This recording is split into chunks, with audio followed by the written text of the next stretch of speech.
It's easy to install and use the SimpliStock Peg Pusher display system.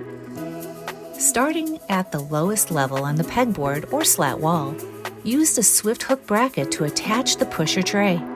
Pull on the wings to adjust the width of the tray to fit the package size. Place or measure the package to determine the required height.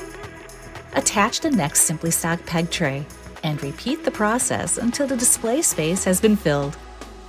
Note that the top row of products can extend up above the wall, which adds facings to the display. As you install additional trays, make sure to arrange them in an organized fashion for an appealing look. Loading SimpliStock Peg trays is also easy. Simply depress the pusher paddle and place products into the tray.